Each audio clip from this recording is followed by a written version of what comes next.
hi to the camera. Say hi. No? Hello, everybody, and it's been quite a while. I think the last animated movie was Ugly Dolls, but I think it's been like a month since I've posted anything, so yeah, today, welcome back to another review. Today, Illumination is back with their sequel to The Secret Life of Pets, with The Secret Life of Pets 2, starring the voice talents of Patton Oswalt, Harrison Ford, Kevin Hart, Tiffany Haddish, Lake Bell, Jenny Slate, just to name a few off the top of my head. So what's the plot? It's more like three subplots working together. You have Max and Duke's plot of Katie getting married and having a kid, Liam, and them going to a family trip on the farm.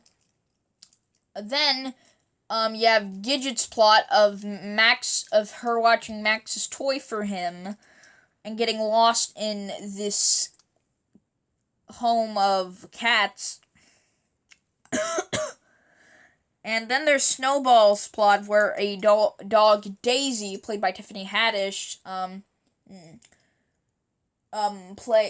comes and asks him to help find this circus tiger, Lou, by an evil, being held captive by a evil circus owner, played by Kroll. Okay, going into this movie, I wasn't expecting a masterpiece. Now, I like Illumination.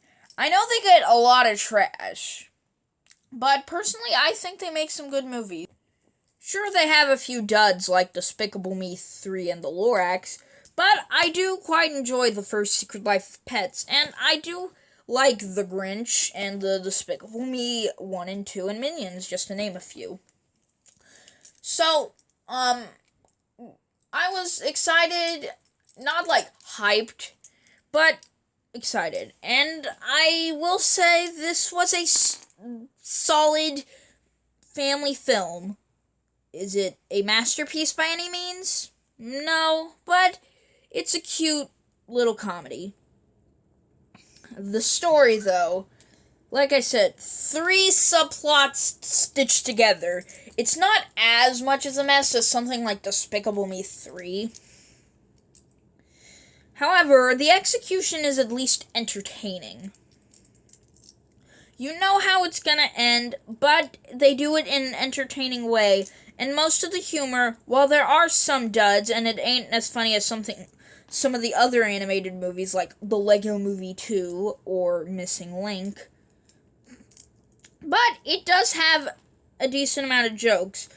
Sure, kids will probably like them better, but there is a decent amount for adults. I saw this in a near, if not sold-out theater, and they were having a blast, I could tell, and most of the humor, I'd say a decent 70 to 80% of the humor works, and if you go see it, at least there will be enough jokes to keep you laugh, unlike something like, I don't know, like Wonder Park, which didn't have really any good jokes.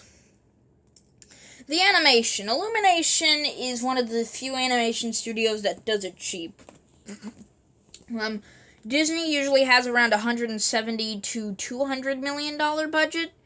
DreamWorks has about $120 to $140 million budget.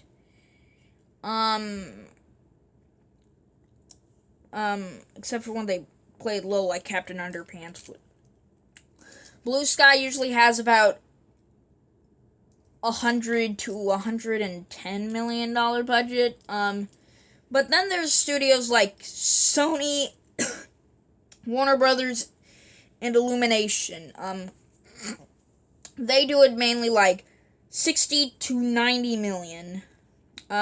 There are some smaller animation studios like last month Ugly Dolls, or like whoever made the Nut Job, those had roughly around $40 to $50 million budgets. And overall, the animation, while there's nothing much that has been improved on the first one, it is still really nice. The landscapes, they captured, sure they, and the best part of this movie is that Snowball subplot is that he goes to this Snowball and Daisy, they go to this circus area, and there is a decent amount of action scenes, and those are the highlights of the movie. They were really fun, and the animation, the colors are, I can tell, unlike, every other animated movie this year, I could tell there's actually a okay amount of 3D still. I didn't see this in 3D. I don't see movies in 3D anymore. Characters, most of the old ones, Chloe, Mel, Norman, Buddy, and Sweet Pea just come and do a good, decent amount of gags. While they aren't necessary, at least unlike other animated sequels, at least they don't constantly shove the characters in for unnecessary jokes. As for the other characters that actually matter, Max, in the first movie, I thought he was unlikable of what he does. Same with Duke. This they have definitely improved. They try to make sure the baby is safe for the most. And then there is a message in this movie. I know, shocking considering how much, well, it's a decent message about conquering your fears. And that's mainly helped for Harrison Ford's character, Rooster, who is a pretty... He does come and go. He is still pretty funny in the movie. Gidget is... She still has her fantasies about Max. Snowball is still the funniest character in this movie, as him and Daisy go after this tiger to save him. They definitely have the best scenes in the movie. So I don't have much to say about this. Secret Life of Pets 2 is a cute movie. If you want a cute comedy, I'd say yes, go see it. If you like Illumination, go see it. Take your family. The kids in my theater seem to really crack up. And overall, I'm gonna give Secret Life of Pets 2, I'd put it on par with something like, it's this year's Hotel Transylvania 3. There is no need for it to exist, but it is a good movie for what it is. Overall, I think it just does enough to get a very low 8 out of 10. So, did you see Secret Life of Pets 2? I'll, comment down below, follow me on Twitter, Instagram, all that kind of jazz, Letterboxd. Next month, 2 weeks from now is Toy Story 4, so I'll see you then.